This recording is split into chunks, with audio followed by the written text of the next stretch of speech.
ಹೇಳ್ಬೇಕು ಅವಾಗ ಬುಕ್ಕೋದಿಲ್ಲ. ನೀವು ಅವಾಗ ಬೋಂಡ ಮಾಡ್ತಿದ್ರಾ? ಎಲ್ಲಿ ಎಲ್ಲಿ ಮಾಡ್ತಿದ್ದು ನಿನಗೆ ಗೊತ್ತಿಲ್ಲ? ನಂಗೆ ಗೊತ್ತಿಲ್ಲ. ಮತ್ತೆ ಯಾರು ಹೇಳಿದ್ರು ನಿಮ್ಗೆ? ಯಾರೋ ನಿಮ್ಮ ಫ್ಯಾನ್ ಫಾಲೋವರ್ ಒಬ್ರು ಇನ್ಸ್ಟಾಗ್ರಾಮಲ್ಲಿ ಮೆಸೇಜ್ ಮಾಡಿದ್ರು, ಏನು ಮಾಡಿ? ಬೋಂಡ ಮಾಡ್ತಿದ್ರು ಅವರು ತಾಯಮ್ಮ ಅಂತ ಹೇಳಿ. ಹೌದಾ ಹೌದಾ ಹೌದಾ ಹೌದು ಹೌದು. ಬೋಂಡ ತಾಯಮ್ಮ ಅಂತ ಫೇಮಸ್ ಅಂತಲ್ಲ ನೀವು ಜೋಗ ಫುಲ್ಲು. ಹ್ಞೂ ಎಲ್ಲಿ ಬೋಂಡ ಮಾಡ್ತಿದ್ರಿ? ಅಲ್ಲಿ ಕ್ಲಬ್ ಹತ್ರ. ಕ್ಲಬ್ ಹತ್ರ ಮಾಡ್ತಿದ್ರಾ?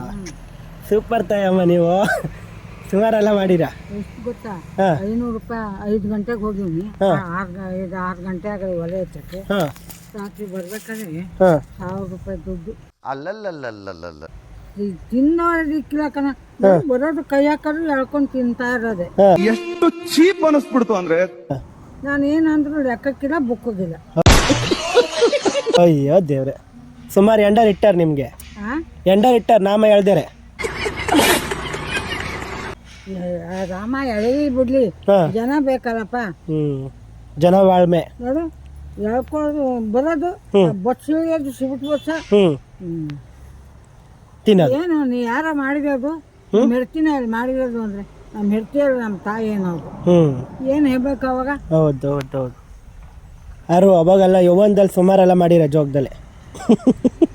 ಇವಾಗ ವೃದ್ಧಾಪ್ಯದಲ್ಲಿ ಹೀಗೆ ವಾಕಿಂಗ್ ಮಾಡ್ಕೊಂಡು ಚಕ್ಲಿ ಮಾಡ್ಕೊಂಡು ಚಕ್ಲಿಯ ಮಾಡ್ಕೊಂಡು ತೂಕ ಮಾಡ್ಕೊಂಡು ಪ್ಯಾಕ್ ಮಾಡ್ಕೊಂಡು ಗೇರ್ ಸೊಪ್ಪ ಗೇರ್ ತಗೊಂಡೋಗಿ ಕೊಟ್ಟಿದ್ದೀನಿ. ಇಲ್ಲಿಂದ ಗೇರ್ ಸೊಪ್ಪಕ್ಕೆ ಹೋಗ್ತಿತ್ತ? ಇಲ್ಲಿಂದ ಗೇರ್ ಸೊಪ್ಪ. ನನ್ನ ಮಗ ಗೇರ್ ಸೊಪ್ಪ. ಅಯ್ಯೋ ಬಸ್ ಬಂತು ತಾಯ. ಬಾಯ್ ಬಾಯ್.